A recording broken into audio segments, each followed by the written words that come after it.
Welcome to WordPress plugins and widgets. In this session, we're going to talk plugins and also a little bit about widgets, but we're mostly going to talk about plugins. Here's a quick overview. We're going to talk about what plugins and widgets are. You're going to get to see a simple plugin coded live, something that very few probably have seen before. We're going to talk about the installation and configuration of several different plugins. We're going to talk about where to find them, of course also where not to find them, and a whole lot more. You ready? Let's get to it. Okay, this is the main plugin page. You can add new here or add new up above. Click on add new. This is very similar to themes, a little different with the tags. And you can search for plugins. Is this where you wanted me to be? You want me to go Yeah, search for one? I don't know, why don't you just put in, okay, that'll work. Did you have a different one? That'll work. Yeah. I use this one a lot. Under construction is type of plugin is typically when you have a site that you want to turn off for the world, and there's a whole bunch of them here. So you can search, and this is a copy of the WordPress repository, but it's local. If you were to go to WordPress.org and click on plugins, you would get the plugin directory. And if you were to type in under construction, if you could type, you will see a very similar list. So the advantage of doing it within here is you can actually install into your site without downloading it and having to upload it. I will show installing via upload in a minute. So here's a list. There's typically, your version numbers. Not always very helpful. Ratings are kind of helpful, except that you don't know how many people actually voted unless you hover over them. So to me, 88 ratings at 5 is better than 34 ratings. That's my personal thing. But my particular one that I like to use for this one is this one by Jeremy. I've used it for a couple of years. So in here you can go and look and link to the sites, whatever. But you click details, it'll open up a box similar to the preview of installing a theme, and you have these tabs, and these are very similar to the WordPress repository of plugins. You can get a basic description, and it does work with the current version, even though it doesn't say tested. But this is a good warning. You'll see over here, it'll say what versions are required, how compatible it is, when was it last updated. These are some things to look at before you install plugins. And of course, the first thing you do before you install any new plugins is Back up. Back up, right. You want to back up because plugins can wreak havoc. You're adding code to your site, just like if you're installing a new theme. So you want to kind of check this and make sure before you install that it is compatible. This says it's not, so there is a way that if you go to the WordPress org plugin page or the person's home plugin page, which I'll just do here real quick, you will see a little bit more information, including down here saying 2 people says it works, 3 people says it's broken, and for different versions and versions that you're of WordPress that are running and stuff. So there isn't wrong place. All of the information isn't directly here, but you should research this and be a little wary if it's really old. This one's kind of old here. Or if it's way off. This is somewhat off. I just happen to know that this particular one does work. But this would be something I would research before installing normally. I happen to know that this one's okay. This explains the installation. You could normally upload it through FTP, but there's a way just to click install and it'll install. There's usually some screenshots, which of course are hard to see in this interface. A little bit about what's been changed. Maybe some words about it, so you want to find out a little bit more about it. So this is a good idea just to research. I happen to know that it works, so I'm going to click install, and it basically downloads from WordPress to the site, unpackets it, installs a plugin, and it's ready to be activated. This is very similar that if you upload it, except it comes directly from WordPress. Do not get plugins from untrusted sources. Do not, if there's a premium plugin, don't take a free copy from a friend or whatever. Don't download it from, shady WordPress plugins.info or something, because they could have code that could be a problem. Somebody asked about WSOs. If you feel comfortable with the person offering it, that's typically, you've got a trail to follow them. It's a lot of the ones are the sites that you've never heard of somebody before. You kind of want to do a little research. If you don't feel comfortable, do it on a development system before you install it. So we've uploaded it. It's not actually installed. I could click activate and it would activate it, but I'm going to go back to the installer right here. So again, this has got things like the most popular, the newest, the recent, updated. But here is a go and install the plugins, and we'll actually see the plugins. These are kind of a grayish, bluish color. None of these are installed. When they're not installed, they'll say activate here, and you'll have this ability to delete plugins. If you activate a plugin, like we had the Hello Dolly before, it turns a little bit lighter, and you lose the ability to delete. Before you can delete one, you have to deactivate it. So we're going to activate under construction. It comes up, it's activated. Now on some of them they'll have like settings here, some of them will mention on this line here, and depending on where they go, they might have their own tab, they might have an item like here under settings. Click on settings, and it basically added some more features to the back end. So this is pretty much setting up a plugin. What more would you like me to do before we get into mine? I think that's good. Other than, realistically, what you have to realize is that plugins, like Jerry said, they're standalone pieces of code. They're coded in PHP, so like Jerry was just mentioning, in terms of being really cautious in regards to where you get them from, or even if you're getting it from WordPress.org, trying to check and make sure that as best as you can, do your job, that they are compatible with your particular installation. Plugins are awesome, but they add super layers of complexity and potential security risks, etc. Realistically, all of these things for WordPress that we've been talking about, other than the core, the core comes from WordPress. It's controlled by WordPress. It's updated and supported by WordPress, etc. That's really not the issue. The real issue is everything else. The themes, the plugins, the widgets, etc. They're all basically standalone pieces of programming that are being created by developers all around the world of varying experience levels and talent and attention to detail, etc.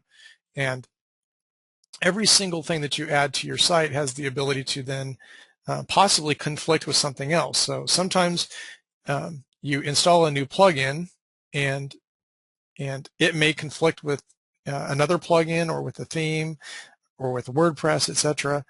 Typically either with another plugin or the theme, and cause all sorts of issues to start happening. So just be aware that while plugins are cool, you don't, like Jerry was talking about earlier about themes, not having 50 of them installed at any one time, unless you're simply on a development domain and you're just messing with it and it doesn't really matter kind of what's going on that particular server. If you have nothing sensitive on that server, then maybe it's not that big of a deal. But same thing goes on with plugins. The more is not the merrier. And another thing to realize is, I kind of mentioned it, but maybe not specifically, since we talked about at the very beginning of this, WordPress being a server-side script coded in PHP.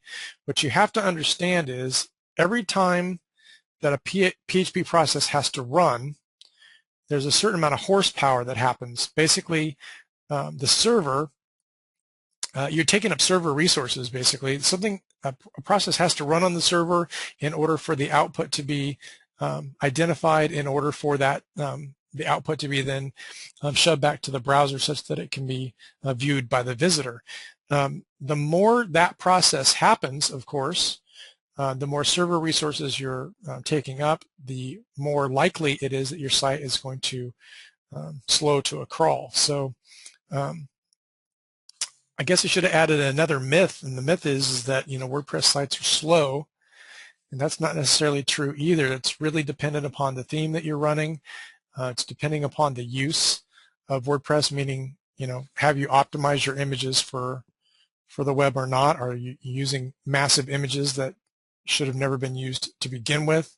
Are you using 10 of those massive images on the same page?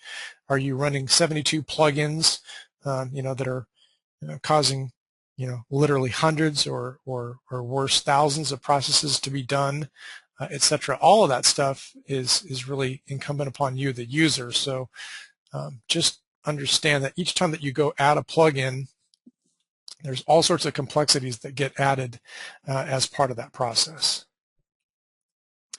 Yeah. So somebody asked, what is the optimum number for plugins? there isn't one. You basically use what you need to use and what works well for you. And it depends, the plugin. Hello Dolly, for example, is a plugin that's written rather well, and it only activates when it's in the admin area. So your visitors are not going to see that, the people that are visiting the main customer-facing type part of the site. So, if that's well written, but if it was, Hello Dolly Ultimate that, put a big stuff all over the front page, then that's going to be affecting the users, and that might just be, overkill kind of thing. So it really depends on how it's written, what it's for. For example, like under construction, even though it has settings to turn it off, if you have it off, it's not doing anything other than it does get set up. It does go through the process of seeing, am I on or am I off? And it actually has to go through and do all that, go through that part of the code that does that. In that case, you can install this again. So I would deactivate it. And since you're not using it, click delete. It's going to ask you, hey, it's going to delete these files. You can click and it'll tell you exactly which ones are going to go. Say yes. It's gone. It's no longer needed. I load that one up when I need it. And I don't leave it active or even deactivated on sites when I'm not using it, because it's simple to upload and do it. So it really depends on what the plugin is as such. My personal recommendation is to get really good at doing this right as you start and delete both of these. I personally don't like Keysman. I find it not to work and just slow a bunch of things down. For me, you might think it's the greatest thing since sliced bread. Hello Dolly, though, has a purpose, contrary to popular belief. It's to show that the plugin process works, that you could activate plugins and deactivate plugins so that you can, the whole process works. That's the whole point of it. Make sure that your admin screen's running. It's a very bare bones test. When I build my master loads to, master zip type things, I remove both of these from those. You just have to, from WordPress, you just delete the directories from the plugin. If I have a client that wants it, I would leave it. But yeah, Hello Dolly can go away, for most people. It's good when you're playing around like we were doing today, when we were, going in and making it not work. It's good to, to make sure things are working, but I wouldn't leave that on a customer's, a client site. So you can click this, delete, hit apply, and they both delete. I'm just going to delete that one right now. And it's going to say you cannot delete a plugin while it's active on the main site. That's right, deactivate it. And then you can either do the bulk if you had more, or just click delete. You want to see the file? Say, look, it's hello. And this is gone. So that's the other thing to remember. Make backups. Make sure that you can reinstall whatever you're deleting. So it's not your only copy of Backup Buddy or something. So that's that aspect of plugins. And let's see. Just in terms of coding them, the actual code to creating plugins and or widgets is much more intensive than even that of creating a theme. So that's just something else to be aware of. If looking at the theme instruction was a little bit challenging for you, then it's likely that you're probably not going to want to even go down the path of plugin and or widget creation, because by and large, both the plugins and the widgets, again, they're coded in PHP, but they don't, for the most part, they don't hook into the template tags that WordPress offers. The template tags make basically adding certain pieces of integration into a theme relatively easy once you understand the process. You can just hook into the template tags that are already available to you if you just go check out the codex over at WordPress. Whereas plugins and widgets, they really have to be coded basically from scratch, and it really takes specific PHP programming knowledge in order to pull them off properly. Okay, so do we want to now show them how to do it? Yeah. Okay. Since we just said don't do it, go ahead and show them. Yeah, this is not going to be even though it's more intense, what we're going to show you here is actually a lot simpler than what we showed you with themes, but we'll just show it to you so you have an idea what goes on here. First of all, I'm going to change the site back to, I'm going to actually show something here. Let's see. Live URL training. Oh, I can't do it on here, so I got to do it on my other one. Okay, so I showed this a little while ago where when we changed the theme, we got this to change. So now if you just put in something that's wrong, it's not going to give away the word. It just says it's incorrect. And that happens to be coded into the theme when we when we brought the child in, we have this functions, which has a function that's unique to the particular theme to take care of that. The problem is if we now change the theme back to let's go back to, let's just go 2010. Oh, activate. So now we're back to 2010, and that's activated, and it tells us some things have changed and such. When we go back here and do this, it will say the password field is empty, and then it'll tell us it's an invalid username. I mean, it starts giving away way too much information. But we lost that code that was in the child theme because we changed themes. Maybe we want to make a plugin that encompasses that, maybe some other features. So the plugins are pretty straightforward. I need to do this a little differently. I've made the plugin actually externally, but the plugins are similar to themes. They have a basic header that's a little different, but it's the same kind of idea. This is information about like what the plugin name is, where you can find the plugin, description about it, version, name, where I live. And this is the basics for a plugin. So if I upload this plugin, let's see here, and we want core. Installed, activated, we're ready. I can click activate. We're activated. Yeah, no. You now see this information that's right here. You see what it is, got a link to my page, a link to the plugin site, the version number. I can deactivate it, I can edit it. So this is basically a plugin. So that was the bare bones plugin. It happens to do absolutely nothing, but it looks nice and has my name. So what we can do here is this is PHP code again. Sorry to be jumping so much. So we can take this information, such as this code that was that we saw in the functions file, and we're going to actually put this code into the plugin. What this is going to, it says removes the TMI error from WordPress login. WordPress gives you way too much information. So this is a function, and I'm going to make it a little easier to read as for PHP. It adds this function, which is called explain less login issues. It could be anything. And it's going to return this message.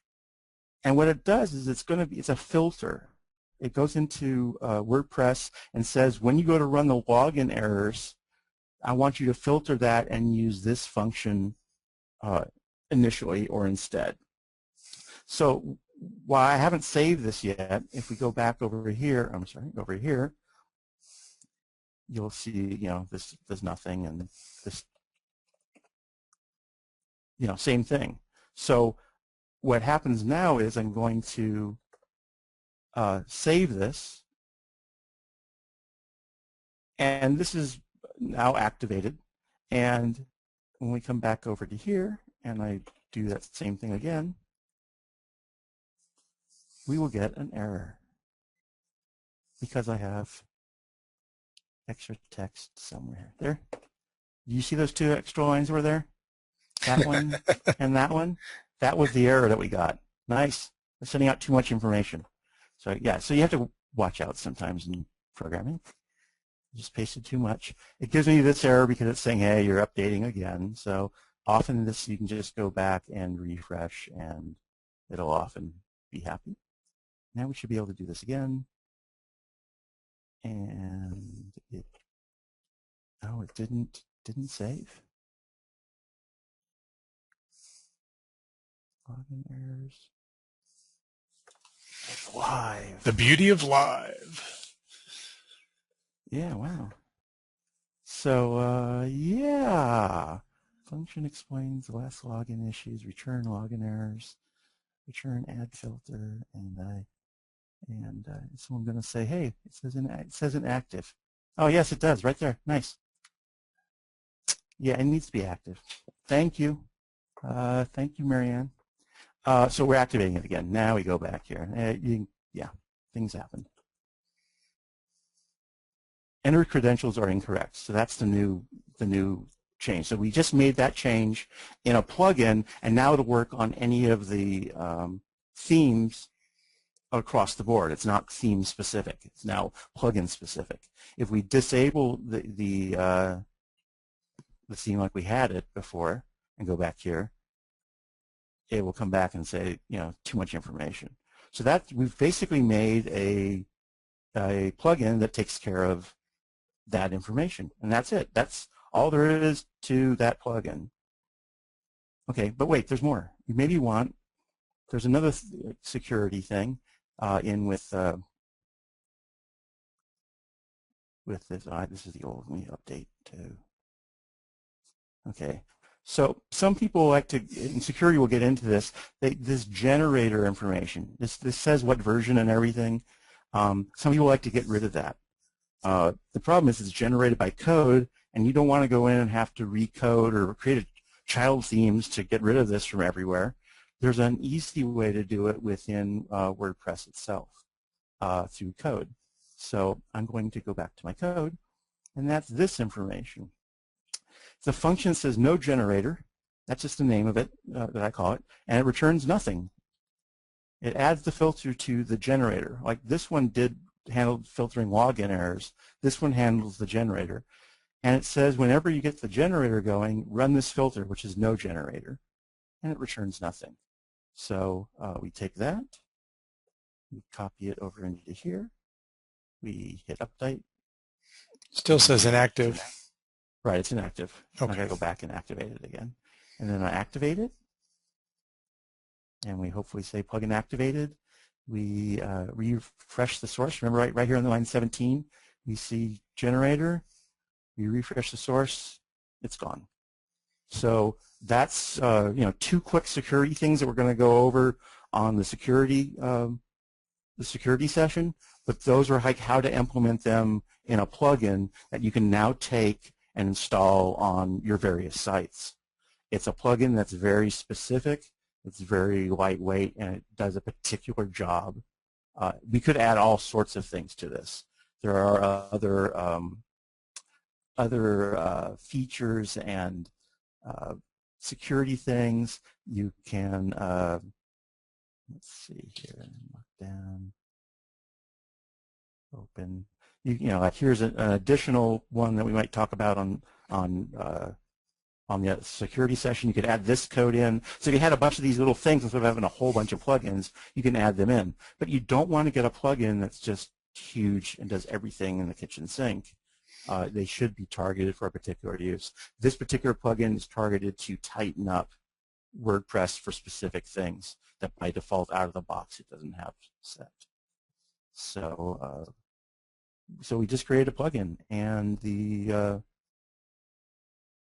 and you saw basically what it does and how it does it. It's very very straightforward, and that's it. Now the information about what these do, if you really want to get into this, is in the WordPress Codex. We talk about a lot, codex.wordpress.org. There's all sorts of filters. There's all sorts of things that can interface. You can make a plugin for just about anything. I had some great ideas as we were going through the day, been writing them down for what plugins I want to work on and stuff like that. So you can do, extend this way. Instead of extending through like a child theme that might be on a particular theme, you might do something that's site-wide, and you might do it through a plugin so you can reuse the code that way. So that's how to build a plugin. I hope everyone's not asleep. Wow.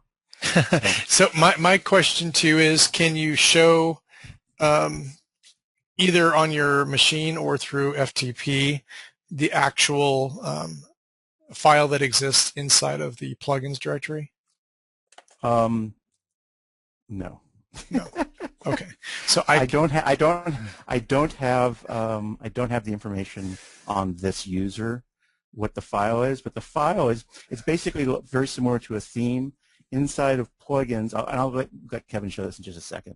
Inside of plugins, there's a directory called MDD Lockdown, which is just what I called it, and then there's a file called mddlockdown.php, and that's all that's in there. That is what WordPress looks for. It goes into all the folders in plugin. It's similar to this, and these ones are 3 different ones just because I was working on stuff. But it looks for one file, and it then says, hey, this is, I need to open this up, and then it uses this information to activate it.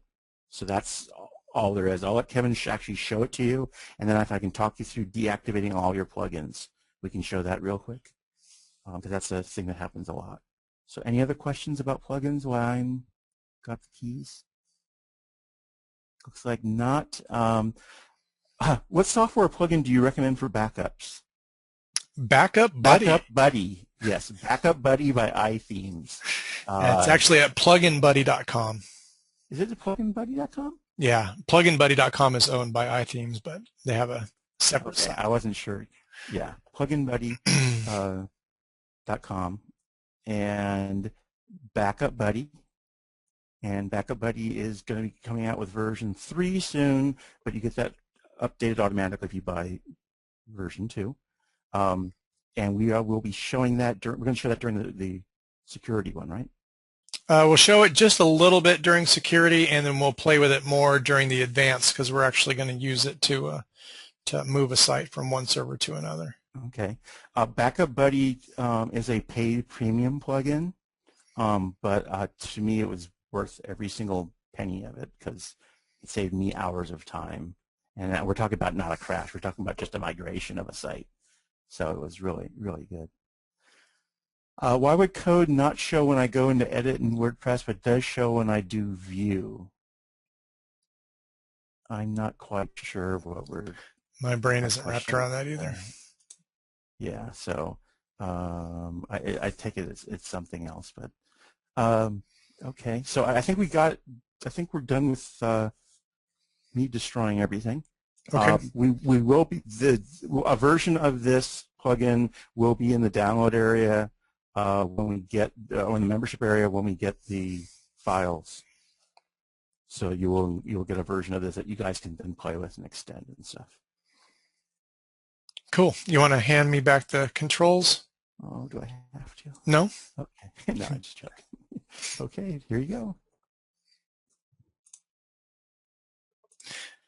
All right. So hopefully we're back to changed live.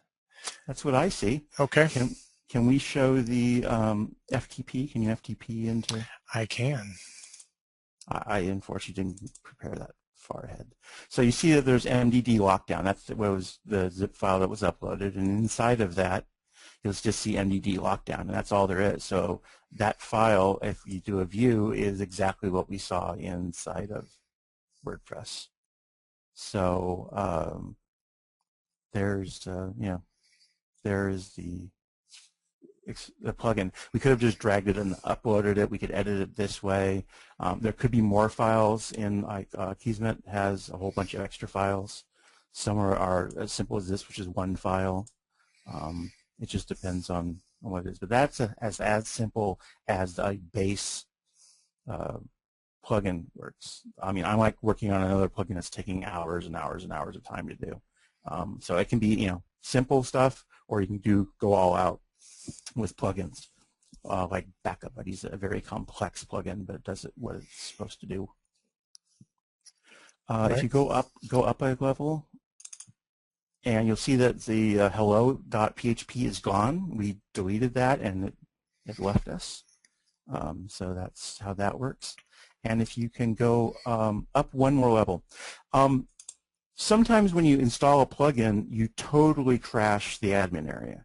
You can't get into WP admin, the site's down, nothing works. WordPress is just not happy with you. You typically get something that looks like this. Yeah. If you're lucky, you'll get an error, but you typically get the white screen of death to some people. And this can happen in different places or the whole site. And the number one problem is typically some plugin, just the technical term, barfed. It just isn't working.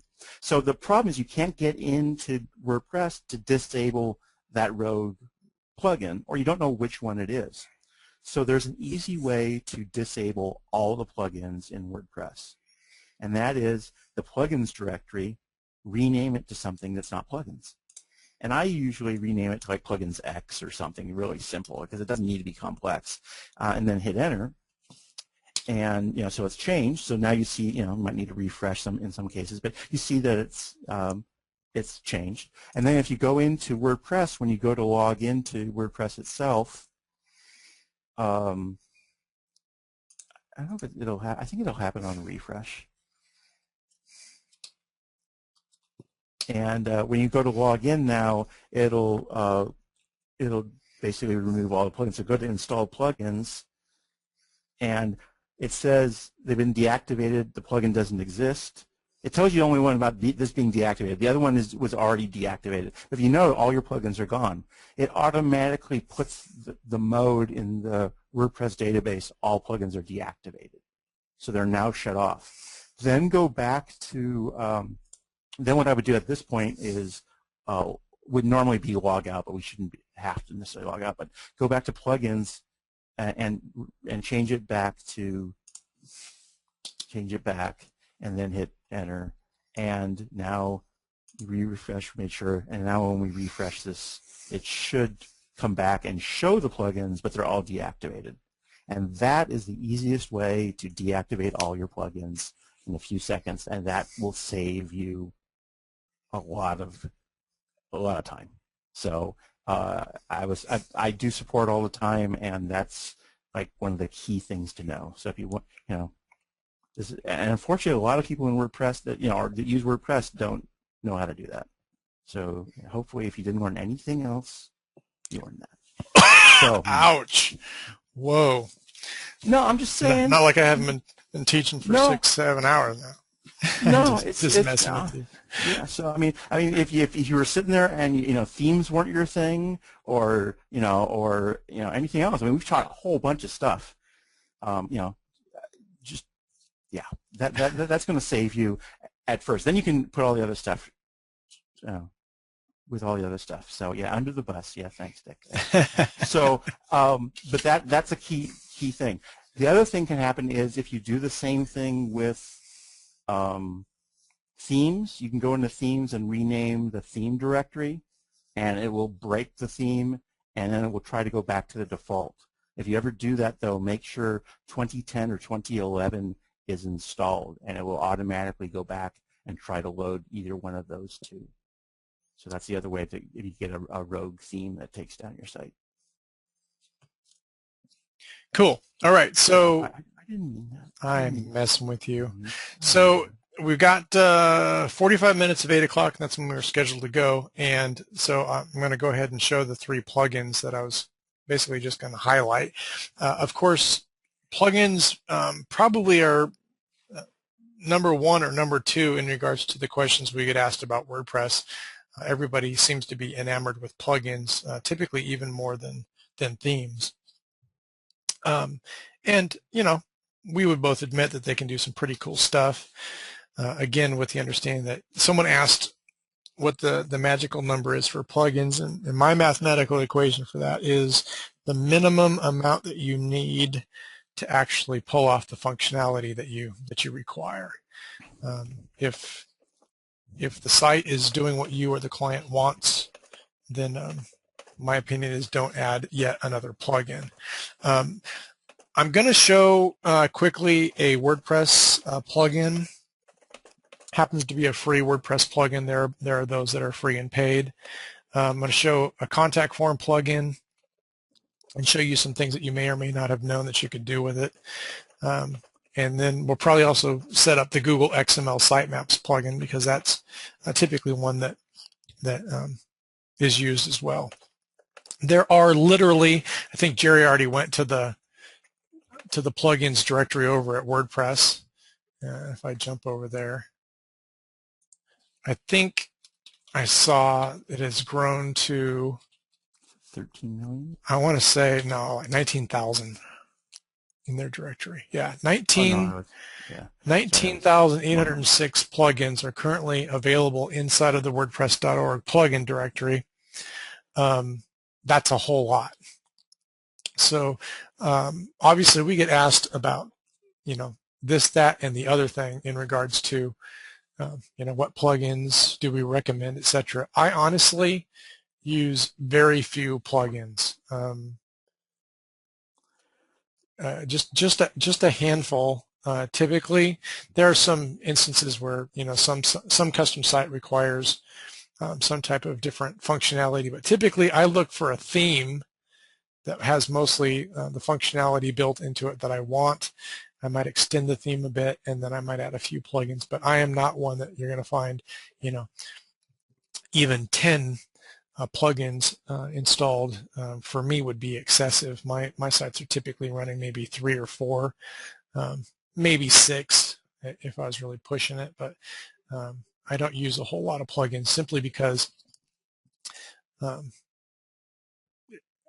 for a lot of reasons, both the security issues and because the more horsepower you're using through them, the slower the site gets, and that's something that I'm concerned with. So in terms of plugins for WordPress, for me personally, a while back, I spent the money to get the pro or paid version of the all-in-one SEO plugin.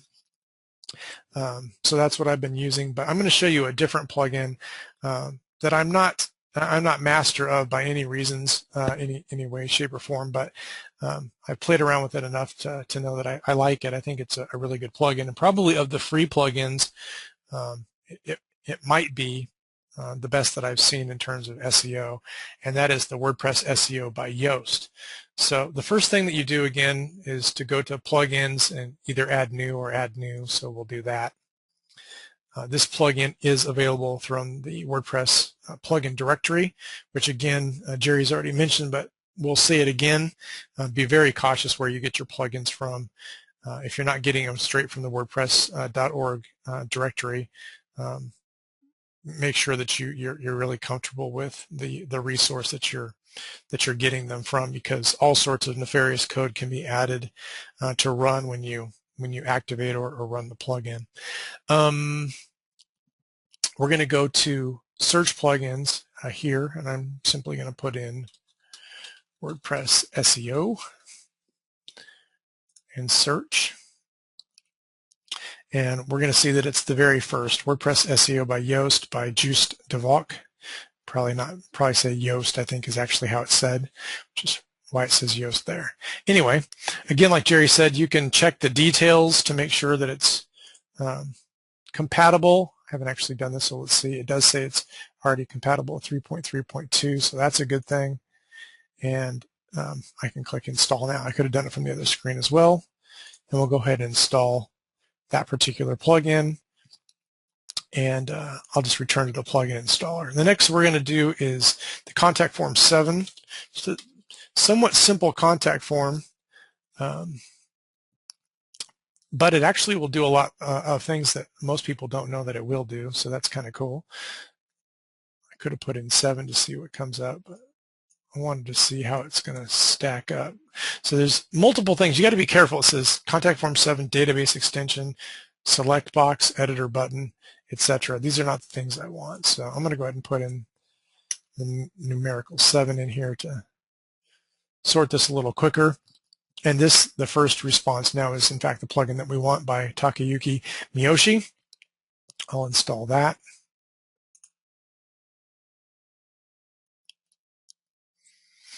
And then we'll also install the Google XML sitemaps.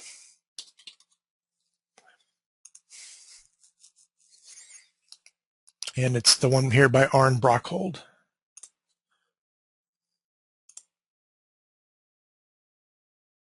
Okay. So back to installed plugins we go. We can see all of the installed. Again, like Jerry pointed out, since they're all gray, you know that they're all deactivated currently. We'll go ahead and start with WordPress SEO. I'll go ahead and activate this one.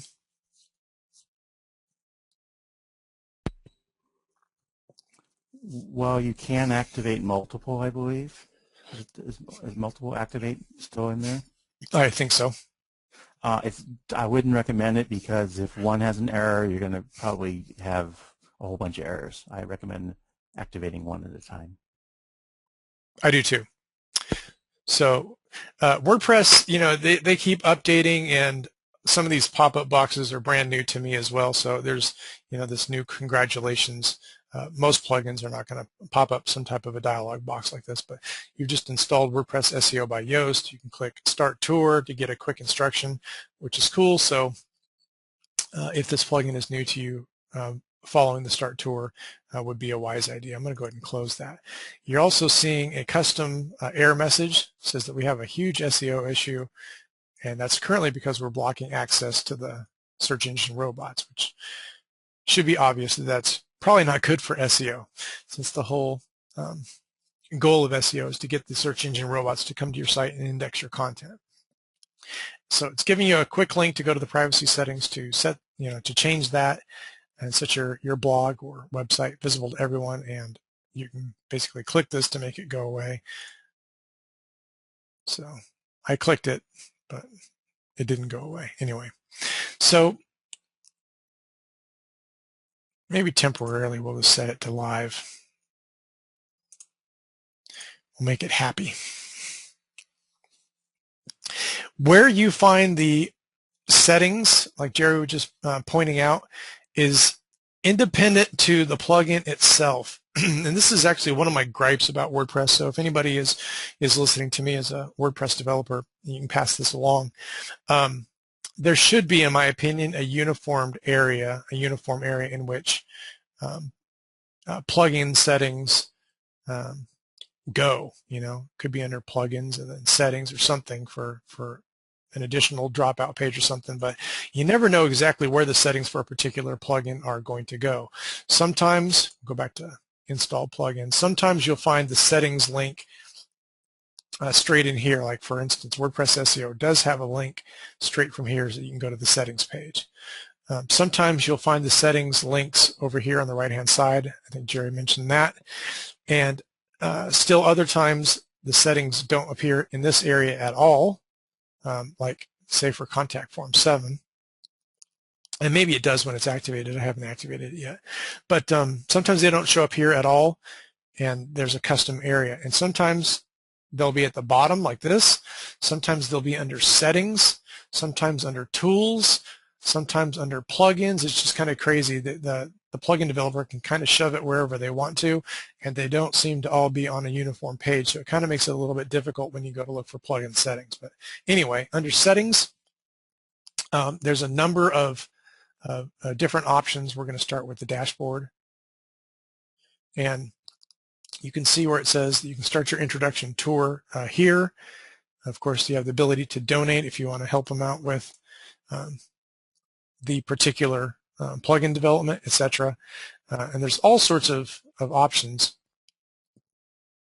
inside of this particular plugin.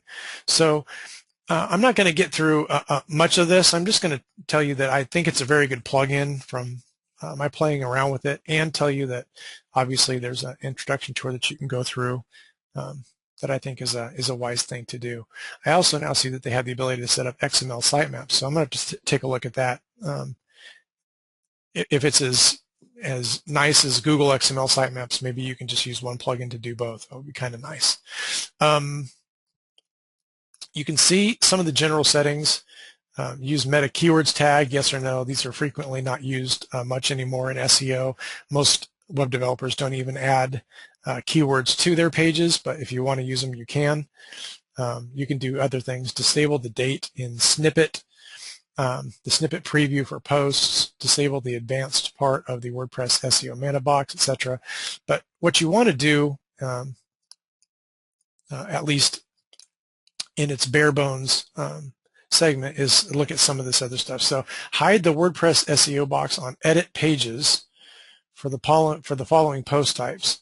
So you can hide the WordPress SEO box that you're going to see that now shows up inside of the post and page editor, if that's what you want to do. So maybe you don't care about specifically optimizing SEO for your attachment pages, etc., or on your categories and tags. It's all up to you.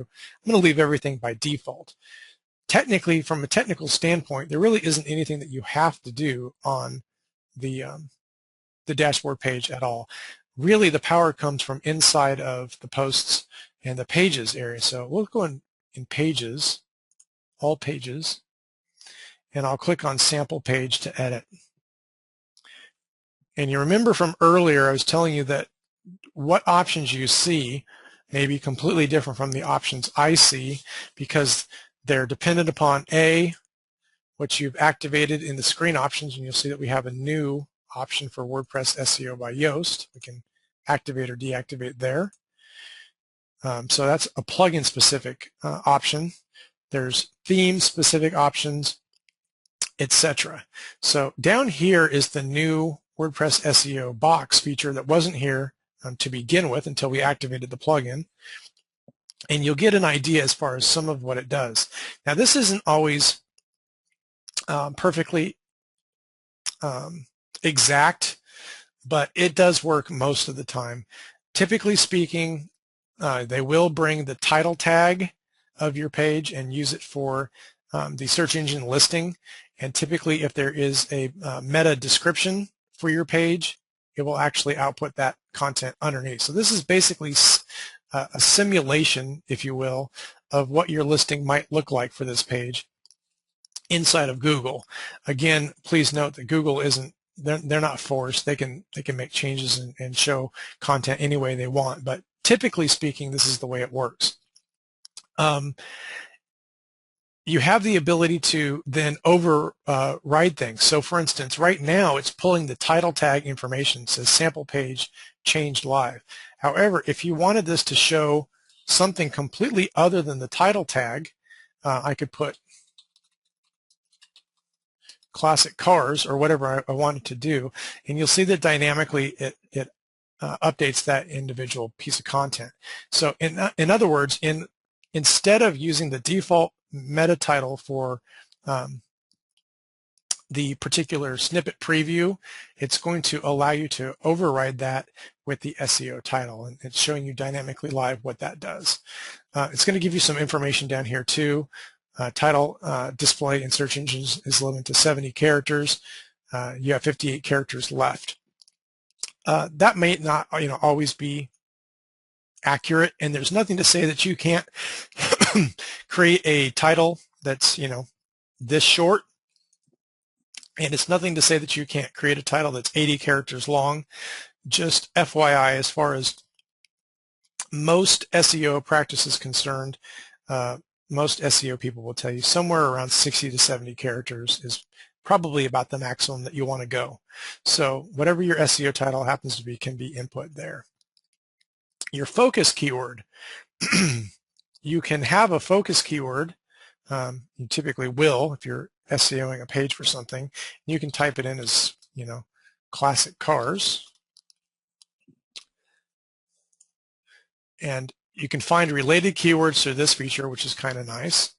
But you can basically put in a classic cars or put in your focus keyword basically for the main keyword phrase that the page should be found for. Same thing with the meta's description.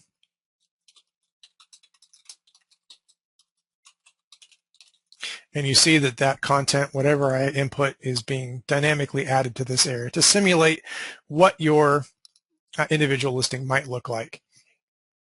All pretty cool. It's also giving you information in regards to the length. 150 characters typically is max for the meta description or for the information shown in your listing, and it's giving you a dynamic understanding of how many characters it says you have left of the 156. The page analysis feature is pretty cool. It says you have not specified a focus keyword, so I need to go back. Okay, I have specified a focus keyword. Not sure why I got that, but now that it's done it, you've seen that it's output this information. This is the page analysis. So it's giving you some information in regards to your on-page optimization. It says, is the focus keyword found in the article heading, meaning the actual post title? Well, we know it's not because look at the URL. The URL is sample-page, and this is being pulled from the post title. So the post title right now is sample page, so no, article heading does not include classic cars. Is it used in the page title?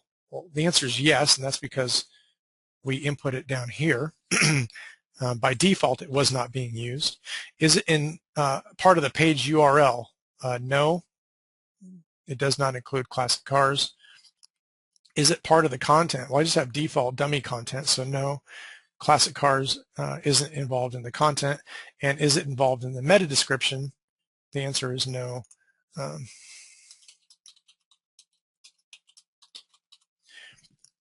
Unless I type it, and now you see that it's changed from no to yes, which is kind of cool. So just giving you some simple, generic, or pretty well-known on-page SEO little intelligence in regards to the fact that you might consider including your focus keyword or your main keyword phrase in your post title or your page title. You might consider to make sure that it's in your actual meta page title, that it's part of your page URL, that it's found somewhere inside of your content, and that it's also found somewhere inside of your meta description. And if all of these were changed to ones, then we would have something that was much more SEO friendly. And I have not yet played around with the advanced, so I'm not going to mess with it now. But you get an idea. It's just going to help you improve the SEO of each individual page. And that's one thing to note, whether you're using this plugin or all-in-one SEO, it really doesn't matter, although this one does have some nice features that all-in-one does not. What you need to realize is, as far as on-page optimization is concerned, as far as SEO is concerned, it is something that you do page by page by page of your website. You don't SEO a site in its entirety. It's not a global process where you SEO your website and then it's done and you never have to do it again. As you create new content, you're basically trying to rank each new post and or page around a specific set of keyword phrases, and so it makes sense to have this editor at least primarily on your post pages and on your pages if you're trying to bring traffic to them, and I assume that you are if you're interested at all in SEO. So that is the WordPress SEO by Yoast plugin. Again, just a quick little top-level understanding of the plugin and what some of it can do. Yeah. Just aside, SEO plugins are typically the cause of lots of issues if something is just going wrong with your theme and stuff. It's one of the first things I suggest disabling and seeing if it fixes it, because it's doing lots of modifications. So use one that you find is trusted and is well well-reviewed and stuff like that. And if you see some things not quite working right, you can always just disable it. It's mainly on non-standard post types. So that's my 2 cents about SEO plugins. Okay. Going back to the plugins page, back to install plugins, Jerry just kind of jogged my memory in regards to something else. He basically showed you how you can globally disable plugins by just renaming the plugins directory to something else temporarily, such that it basically forces WordPress to deactivate all the plugins, which is a really cool tip to know, especially if you find you get locked out of WordPress and can't get back in. That might be your saving grace. But in addition to that, since we're talking about plugins, and Jerry just brought up the fact of plugins having the ability to break things, when you activate plugins, and Jerry mentioned something about the ability to basically bulk upload or activate, basically. You can bulk activate multiple plugins at the same time, and Jerry said that he didn't advise that, and neither did I. But there's a more specific reason, just saying that we don't advocate that, and this is the reason. The reason is plugins, probably more than any other piece of tech on your site, have the ability to cause issues. So it's wise to install a plugin one at a time, and then to potentially configure the plugin, and then to do some testing of your site to make sure that everything is working as intended. Of course, as Jerry and I have annoyed you with all day, it is always wise to back up. Yep, prior to adding and activating plugins. So if you make, if everything's running good on your site with the plugins that you currently have installed and activated, it would be wise to make a full backup of your site prior to adding and activating new plugins. That said, if you install and activate a new plugin and things immediately start going wrong for you, start noticing things are not as they should be, it makes it more easy for you to kind of hunt down the issue if you're doing it one at a time, because it's most likely a conflict between the last plugin and something else. So you can deactivate that last plugin that you activated and see if the issue goes away. If you've activated multiple plugins at the same time, that becomes much more of a challenge, and you frequently will run into a position where you may have to deactivate plugins one at a time, and then test until you basically find the culprit, which can be a laborious, time consuming process. So activating one at a time and testing things to make sure that everything is working properly prior to going on is a good thing. Next, contact form 7. Go ahead and activate this.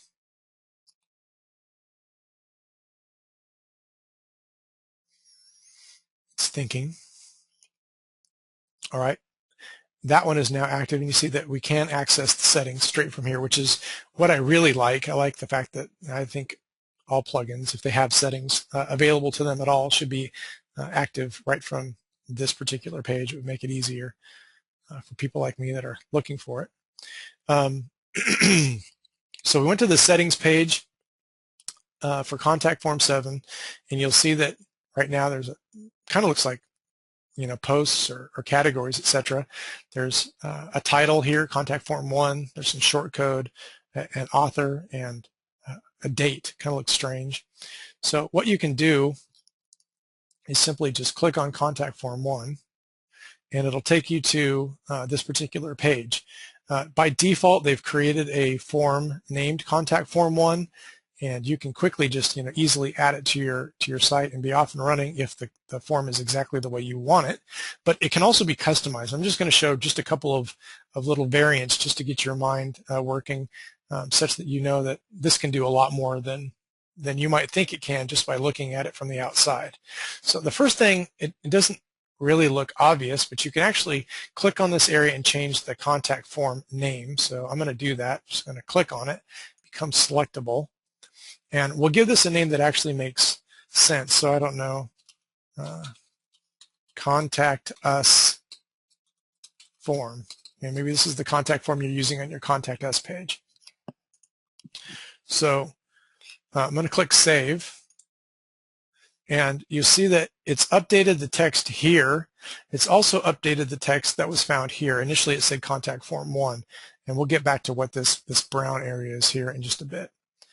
The form itself is this right here. And basically you're seeing some HTML tags. These are just simply paragraph tags. And then the very last is a little bit of short code that says basically create the submit button with a value of send. So we haven't really talked about shortcode much, but if you see square brackets, and you'll see a number of these on each of these square bracketed pieces of code is basically what's referred to as shortcode. So since I haven't talked about that before, I'll mention that now. So by default, if we add this form to a page, what we're going to have is it's going to say your name, and it's going to be required, and then it's going to assign the input of that field, whatever their name is, to the your name shortcode. If you see this asterisk here, the asterisk after the word text is saying that that particular field is required. So if for some reason you didn't want to require their name, which you probably would, you could get rid of the asterisk, and that would take it away from a required field. Of course, you'd also want to get rid of the text that said required, just to point that out.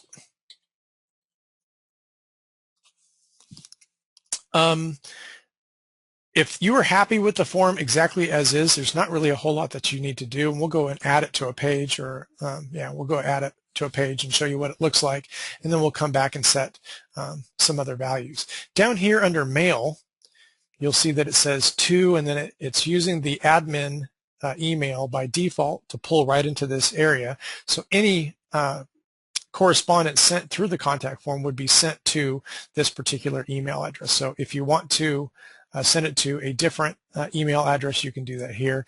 And I forget, but I do believe that you can actually add multiples as to. Don't quote me on that. You might want to look into it, but I think you can actually add multiple email addresses separated by a comma, if I remember correctly.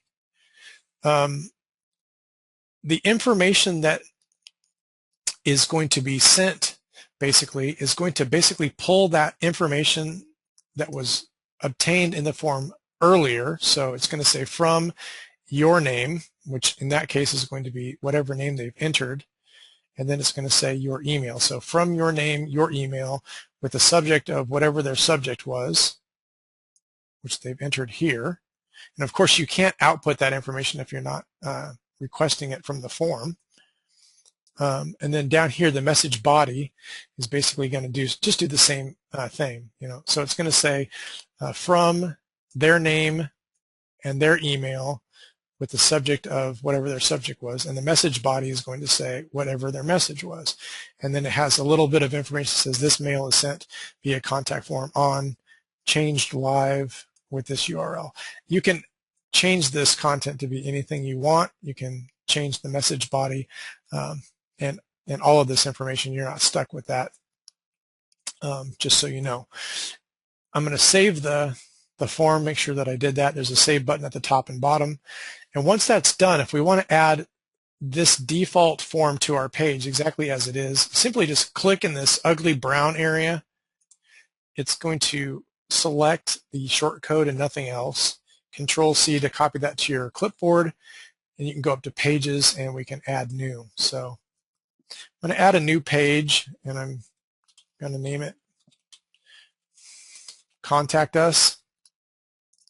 And this is one area that I think trips a lot of people up. HTML does need to be added with the HTML tab live, but shortcode can be activated with the visual tab. So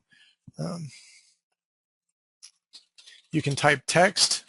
Oops.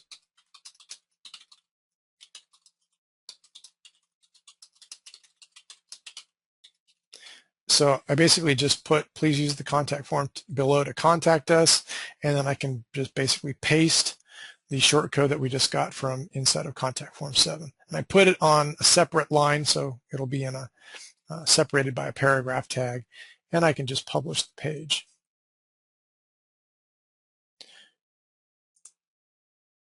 Now, as I didn't, I guess we're good anyway. Maybe we reverted something. I don't recall making it add dynamically the menu, but it's there, so that's good. So you see contact us. This is the page title being output. You see the content that I added. Please use the contact form. And then you see the form itself. How the form looks is going to depend upon the styling of your actual theme. So just note that the form may look different if you're using a different theme. It's typically theme dependent. But anyway, you have your name required, your email, subject, and your message, and then a submit button that reads the word send. So, you know, it's simple. It's kind of got a little more space than I'd like. You might want to mess with the CSS styling, but it will help you create a quick contact form message. Yes, sir. Does it have like a thank you page or something like that after you hit send? Or It gives you a success message. okay. So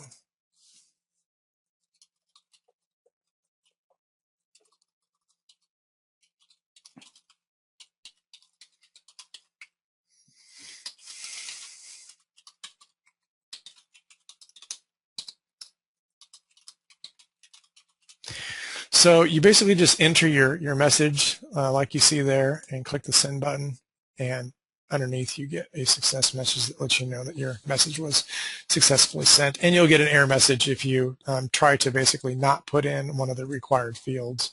But pretty simple, but quick and easy to use. However, it does actually do a lot more than most people think. So we'll go back to Just one question was, where did you actually, can you show again where you got the short code text? yes, because we're going right back there. Yeah. So I guess I should point that out too. We initially got to the settings page from the plugins, install plugins, but just like WordPress SEO by Yoast, this does install a unique tab. So you just click on contact and it brings you back here. You'll see you have the ability to create as many forms as you'd like, which is a cool thing. So you're not stuck to just creating one form. You can add new, just like you add a new post, etc. But the shortcode is going to display for you right here in regards to that particular form. So if you needed it again, you can simply just get it straight from there. However, if you click on either the text contact us form or on edit, either way, it'll take you back to the editor for that page. And how I got it initially was by clicking inside of the text, next to this ugly brown area. That's where we got it from. So while that's cool, and while you have the ability to create new forms is also cool, here's some of the other cool things that it can do. Over here, you see a little button that says Generate Tag. And if I click it, I get a bunch of options that I can create different things. I can create new text fields, new email fields, a text area, which is basically a bigger box that's used for like the message. I can create a drop-down menu. I can create checkboxes. I can create radio buttons. I can create an acceptance form. I can even create a quiz. I can add CAPTCHA to a form since they have to enter CAPTCHA information. This does require the installation of a secondary plugin to make this work.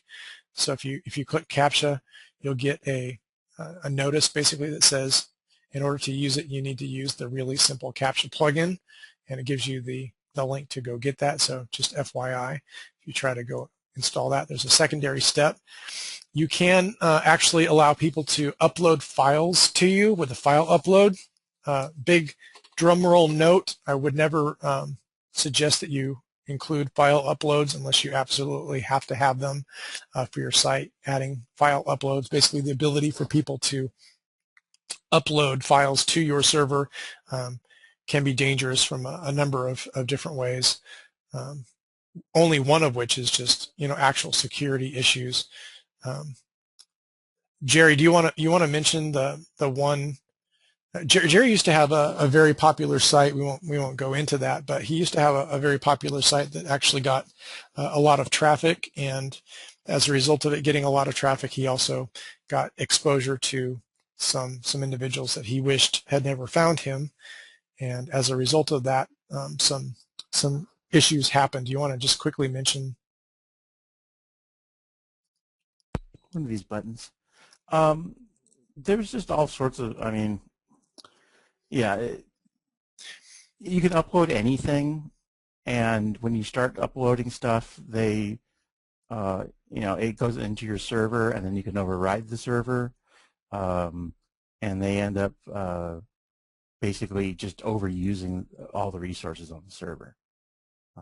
I've had a few different things happen, so I'm not sure exactly which one you're talking about. Yeah, that's pretty much it. So just think about this. Let's say you have a server that has a finite amount of space. Maybe you only have, whatever it is, 25 gigs of disk space.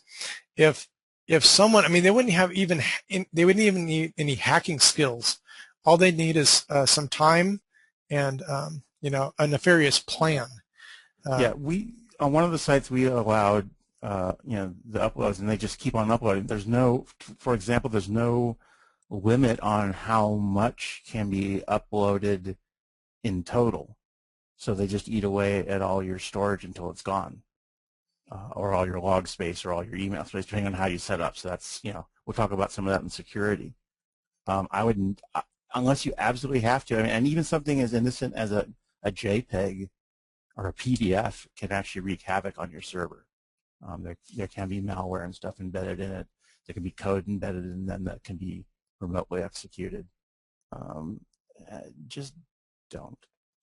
Yeah, so basically the end result of that is it might not seem like it from the outside, but file upload is the one feature of this that I would tell you to stay clear of unless you absolutely have to have it. And then you can create a secondary submit button, which really doesn't make any sense. You already have one, but you have the ability to create these things. So before you go create them, my suggestion is you figure out what you need. So let's say you wanted to create or extend your form a bit, and you wanted to create a drop-down menu. So maybe I want to put an area for, tell me what your experience is with WordPress. The first thing I would suggest you do is to copy one of the current selections, space down, give yourself some space. You see how the spacing is done already by them. And then you can update this area, which is called the label. So I'll just label this, I don't know, choose your experience level. And right now, of course, it's asking for a required email. We don't want that. So now that the label has been updated, we can go back to generate tag, and I'll choose a drop-down menu. And you'll see that it gives us some options. So the first thing is, do we want to require this? I'll say, no, we don't want to require it. What's the menu name? So I don't know, we'll name it WordPress. You can add additional ID information and class information if you are familiar with CSS and you want to have the ability to style this particular area of the form uniquely. Those can be good things, but they're typically not going to be used by most. And then you see down here it says the choices, one choice per line, and you can either determine or allow multiple selections or not. And so here's what we're going to do. We're just going to simply just type in beginner, intermediate, or expert. Again, one per line, and you can either leave it to populate the first in the list for the drop-down menu. It'll say beginner, or you can have it insert a blank item as the first option, which can be a good thing because that way you'll see what I mean when I do this. So I'll click insert first item as a blank item, and you'll see now that it's created basically this new bit of shortcode that we use inside of the form. So we simply just copy this information and we basically just transfer it over here, and we replace the existing with that. And you can see it says, and put this code in the mail fields below. So while you don't have to, it would make sense if you want to know the answer to that in your email. Otherwise, how would you know?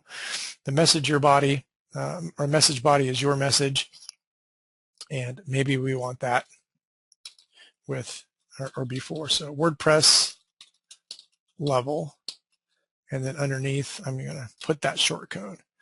And once I've done that, I can go ahead and that's interesting. There used to always be a save button at the top and bottom. We basically created a new AR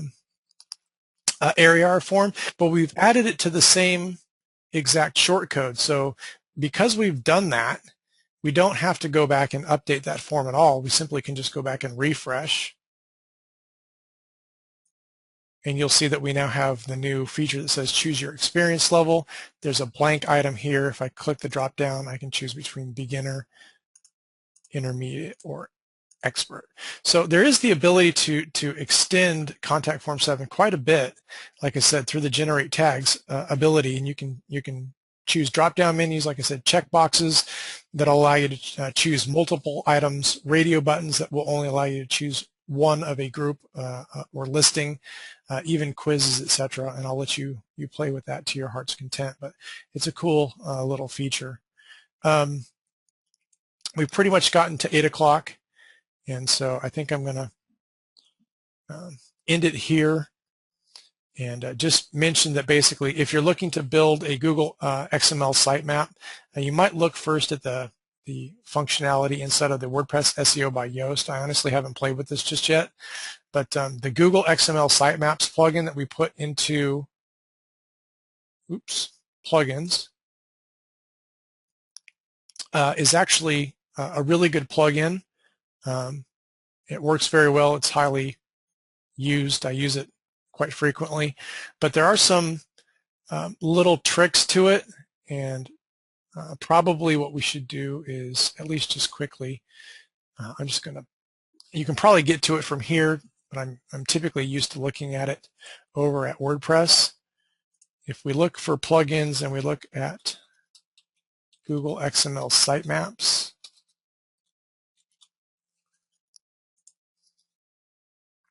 I would recommend that you visit this page and look at the installation requirements prior to doing that, because here's some information that you need to know. There's some special things that you have to use or do with this plugin that you don't have to do with a lot of them. And I guess looking at this, I probably should just go over this real quick. So the first step basically is to upload the full directory or folder into the plugins directory. We've already done that through WordPress. The next, it says to use your favorite FTP program to create 2 files in your WordPress directory, basically where the WP config file is. So basically your main directory. It wants you to name those 2 files sitemap.xml and sitemap.xml.gz or gz. It's a zip type file, and make them writable. Basically change the permissions to 666. So we've already done step number 1, which is upload the full directory. Step number 2 is to create these 2 files named specifically, and then also change the permissions. So what I'm going to do is I'm just going to copy this information right here from the installation page. I'm going to paste it into a notepad so I can refer to it again offline. And what we'll do is we'll open up our site in FTP through FileZilla. We'll go back to the root. Again, it says that it wants the files to be loaded up where your WP config file is, which is right here. So in the same area, doesn't mean inside of this file. It means in the same root area alongside these. So here's what we're going to basically do. I'm going to just open up Notepad, and all we're doing basically is creating two blank files. There's nothing, there won't be anything inside of them. I'm going to click File, Save As, and it's going to find a place to save it. So I'm going to put it just in the main folder, and I'll put it in, I don't know, Google-XML. Put them in this folder so I can find them easy. The names are very specific, so again, refer back to the naming conventions. The first one has to be sitemap.xml. So I'm going to change that file name to this, but before I do, I'm going to change the save as type from text documents to all files. This will allow us to use the file extension that you see here, the .xml. Otherwise, it's going to create it as a .txt file, and it's not going to work. So that's the first thing. The next thing I'm going to do is I'm going to change the encoding, and this is something you can do if you have a newer version of Notepad, to UTF-8, character set UTF-8. Even though there's no text in here, it's just the safest way to go. I'm going to click Save, and that file has been created. Again, it's just blank. I'm going to close it. I'm going to open Notepad again. We're going to do a File Save As. We're going to change it to all files just like before. We're going to open up the other untitled Notepad. And the next file it wants is named the same thing, but with the additional .gz after it. I'm going to copy that, paste it in as the file name. Again, I'm going to choose UTF-8. I'm going to click Save. So we basically just saved two blank files as sitemap.xml and sitemap.xml.gz. You'll see that by default, since it says .gz and that's a compressed file format, it's my computer is giving me an icon that makes it look like it's a zip file. So we're simply going to just upload both of these. I'm going to hold Control down and left click such that both of them are activated. I'm going to left click and hold and drag to my server and let go. And we're going to find that both of those files were just uploaded right here. Okay, so again, we'll go back and refer to the instructions again real quick. Step one is to upload basically the plugin folder to the plugin directory. We did that from inside of WordPress. Step two is to create these two files and upload them via FTP. We've done that. The next is to make them writable, it says, via what's called chmod or chmod 666. Basically, this is just stating that we're going to change the file permissions to this particular value. And that's what needs to happen. This is more information. You can find it at the codex and etc. And you don't really need to know that. And then lastly, we're going to activate the plugin back in WordPress. We're going to open up the plugin configuration page, which is under Options XML Sitemap, and we're going to build the sitemap for the first time. And you'll see how that works here in just a second. So the first process is to change the file permissions for these two files, not all files, just these two. By default, you can see under the permissions category, FileZilla is telling me that they're currently 644. So we know that they're not 666. This file is down here, the config file. If they were already 666, we wouldn't even need to do this work. But since they're not, what we're going to do is right-click on the first and choose File Permissions at the bottom. And then I'm simply going to enter the value 3 consecutive 6s. You can see that it updates the checkboxes, but it's easiest just to put in the numerical value and click OK. Once you're done, look back at the value and make sure that it's updated. If it hasn't, then you might have been logged out, etc. Just make sure that the change is taken. Do the same thing for the next file. Right-click, choose File Permissions, change the numerical value, click OK, and then double-check that that was done. Now that that's done, we can go back inside of WordPress, And you can see that we have, actually, I already activated it. I'm going to deactivate and activate. You don't want to activate it actually till you've done the other work. So now that that's done, you have the ability to basically go change the settings. Go to settings, and that'll take you to this page. When you first get here, the very first time you install the plugin, you'll see it says the sitemap wasn't generated yet. The sitemap wasn't built. Click here to build it for the first time.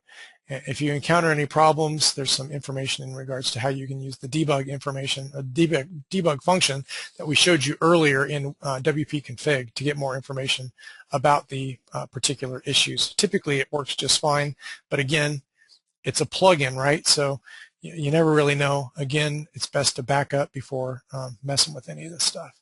I'm going to click this link to build the sitemap for the first time.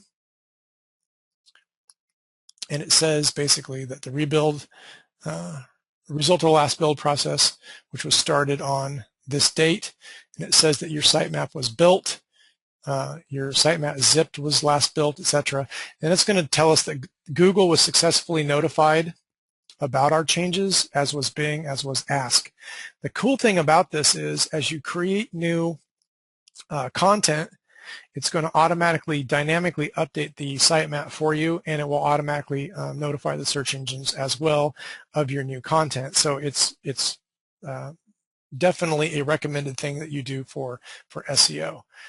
If you click on the sitemap link itself, it'll take you to your sitemap, and we'll go take a look at it now. This is actually the data that is being sent to the search engines. You can see the individual URLs that it has found. If you were wondering whether it does both posts and pages, the answer is yes. You can see the contact us page, the live post, the sample page, as well as the 3 blog posts. One thing to mention, if you decide that you want to add a link on your site, a live link on your site, then you simply just use this URL. So if you were to copy this URL and go back inside of WordPress, let's see.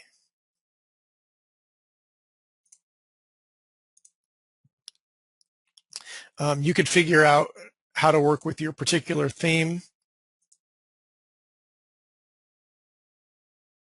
Typically, you don't want it in your main navigation, although you technically could do that through your custom menus.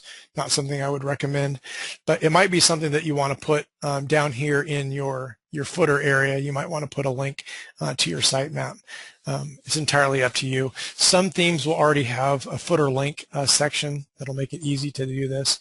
For this one, you might actually have to go into the code and add it into the footer.php file, but I'm not going to go that far. You just understand that if you click the link from inside of the actual settings page, or you can right-click and choose copy link location. Either way, that'll copy the actual URL to your sitemap to your clipboard, and then give you the ability to go and add that link back to your site, should that be something that you want to do. So now, that didn't actually take too long. Now that that's done, Jerry, maybe just a few minutes of pressing questions, and then we'll just quickly just talk about what's going to happen on Monday and probably Wednesday. Okay. Somebody asked somebody mentioned that they had a problem with their sitemap generating plugin that they used was generating lots of load dependency on their server because of how often it was updating. So you kind of have to look at the plugin you're using and with any plugins and see, how often do they update, how much resources they use, because it can vary. This one, yeah, so it just depends on the plugin. Somebody want to know, why would I want the sitemap in the footer? It's one of those things where you're going to hear one thing from one person, another thing from another. I don't think it really matters if the sitemap's being submitted to the search engine anyway. It's really there for the search engine. It's not really there for human consumption. So if you ask me, I would say typically I would say don't add it, but you will hear some SEO quote unquote related experts say that it's good practice to add a link to the sitemap. So it's kind of really up to you. If it's one of those hit or miss things too. If you go to some big site, and I don't know offhand. Trying to think where would I want to go that's safe that we can even just attempt to look. I don't know. Let's go to WordPress just for fun.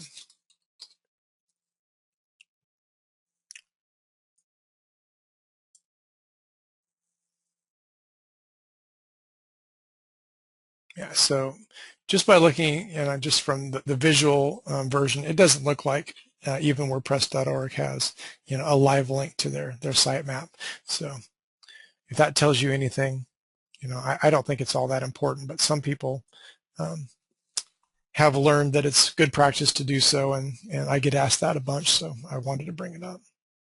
Yeah, there's some standards on where you put it, and there's links in the HTML to guide. So to my knowledge, Google doesn't look for that footer link.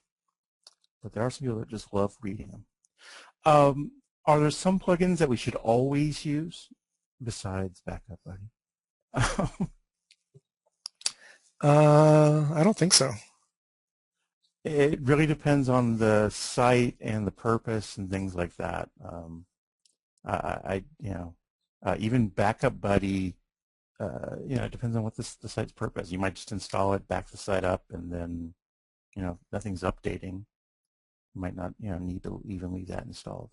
I personally use under construction a lot when I'm building sites, so I can turn them off and tell the search engine that the site is under construction, but don't spider the site and tell everybody it's under construction.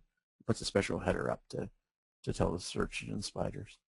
But I don't even have a set that I use for everybody. What's the difference between an XML sitemap and a sitemap generated by my theme? Well, if the theme is, well, it really depends.